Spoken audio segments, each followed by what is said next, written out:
Villagers in Minecraft. One of the most handy features in the game, but also notoriously grindy and pesky to set up. It's like they're programmed to be super annoying. To add more insult to injury, once you finally put in all the effort to set up a place for them, then you're stuck grinding wood, sand, or melons for hours on end.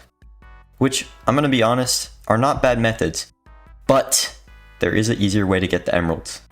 Pause for anticipation. Tripwire Dupers! Tripwire Dupers are super simple to set up, taking maybe around a minute, meaning you can make multiple super fast. The only reason you wouldn't want to make more is if you're incredibly lazy, like myself. So yes, that's exactly what I did in this video. If this is all you needed, then you can click off this video, but I have a lot more useful information I've learned from playing Minecraft for a long time. The first of which is what I'm currently doing, setting up an automatic villager breeder. These things are insane. Sure, they might take a little time for them to start producing, but once they do, oh boy, you will have so many workers that they'll start entity grabbing. With this design that I'm building, that'll link in the comments, all you gotta do is set up a railway for your trading station, which I recommend doing right below so you don't waste a ton of iron. And that's another perk of villager breeders. If you want to build a massive iron farm, it's going to be pretty easy with the breeder. And by easy, I mean you'll still spend an hour trying to figure out the best possible method to get the villagers in it. And then another hour trying to get the zombies in it without them dying or burning out. But that's besides the point. Because I didn't even build an iron farm in this video. Why, you may ask? Because getting fully spec'd out diamond gear still took me 6 hours.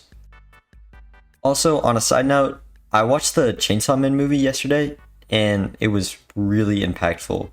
Like, I mean, I haven't stopped thinking about it at all. It was insane. If you haven't seen it, I recommend to go watch it. It was a cinematic masterpiece. But yeah, anyways, the main reason I have the trapdoors on all the villagers is because they're unable to walk under them, making it super easy to switch their jobs. This is a good tech. I haven't seen many people talking about it. I saw it on a rec rap video, and I haven't stopped using it since. It was particularly useful for my librarians, which, if you haven't seen a lot of footage of them, it's because it's mostly just me clicking over and over and over. Like, genuinely, that was the biggest reason these clips took so long. If I did it over again, I wouldn't have recorded all of it. Did I really need like an hour or two of just trying to get the best trades?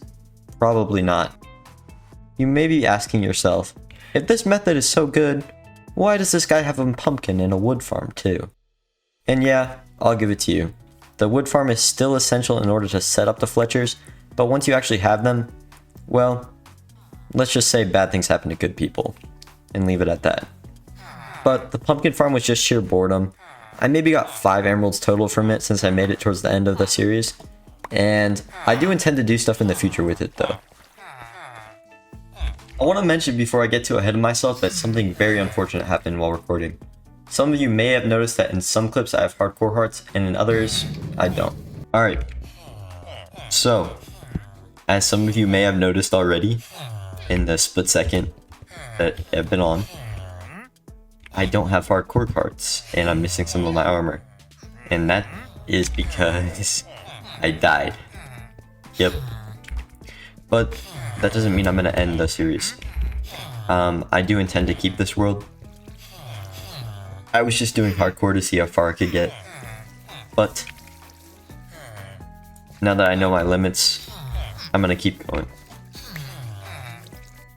Now, why am I saying all this instead of just pretending like I never died, like some YouTubers? Well, it's because I believe you guys care more about the content and less about the aspect of hardcore. It's kind of a redundant Minecraft trope. If you're curious to how I died, pretty much what happened was I was exploring caves with no food, decided, hey, why don't I go back to the surface? And I got suffocated by gravel. Yep, I know. Why were you digging straight up? Have you ever played hardcore Minecraft? I'm sorry for anyone watching, you don't sound like that. That was mean. The only thing that made this grind bearable was listening to YouTube at the same time. But it's also why I can't show most of the footage with audio. Traders sell it. I'm kidding. They sell it, I swear. All I need to do now is load it up with bone meal and it's ready to work. I have kid at the farm while I was at a school dance of mine. I didn't record anything of the dance to show. It's genuinely a cheat code though, I will say. If you're recording a video and you ever want to pass the time faster, that is the #1 method. Just pull up some Minecraft gameplay or whatever gameplay you want and just go to town. Am I stalling for time because I want this video to be longer? Of course not.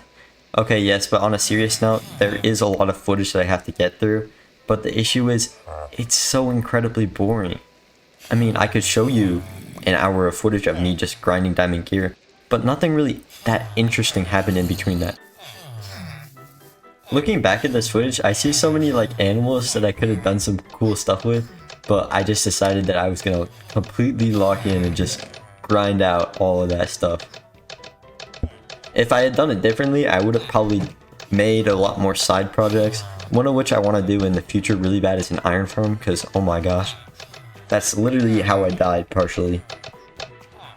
The only reason I got crushed by Gavin in the cave because I was trying to find an anvil, bro. Also, why are anvils so expensive? Like 3 iron blocks and 4 iron? That's insane. They really should make that cheaper, but they are super useful, I would say. Anvils are up there with like elytras and enchantment books for me because you literally need them for almost everything. This is probably going to be my last video on the survival world because I'm going to continue my progress on a different server with friends. And don't worry, I've already done all the armor grinding methods so you don't have to see that again. And guess what method I used? And yeah, it's still insanely broken. I showed a couple of people how to do it and they were blown away. It's really good for XP too as well. Debatable if it's better than mining quartz, but that's non-renewable. But it's definitely better than using a spawner. Also, a really good method to keep your villagers in one place is to put stairs above and next to them, and then the trapdoor. I know I already mentioned the trapdoor, but just doing all those steps will allow no mobs to get in whatsoever. Baby zombies are a huge issue for me that I've seen in the past. Also, for anyone that was waiting a really long time for this video release, I'm really sorry. I got distracted. I was doing stuff, but I'm still making videos, alright? I have content from another server that I'm playing on currently that I'm going to set up and we're going to have stuff for that. So there will be more videos, I promise.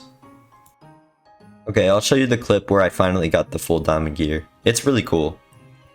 Of course, I don't have Riptide and Aqua Infinity on this, and I don't have Feather Falling and Depth Strider 3 on this, but those are some optional achievements, and I spent a really long time on this, so I'm going to make the video with this footage. Thank you guys. Yeah, I should have just defeated the Ender Dragon and gone to the End Cities instead.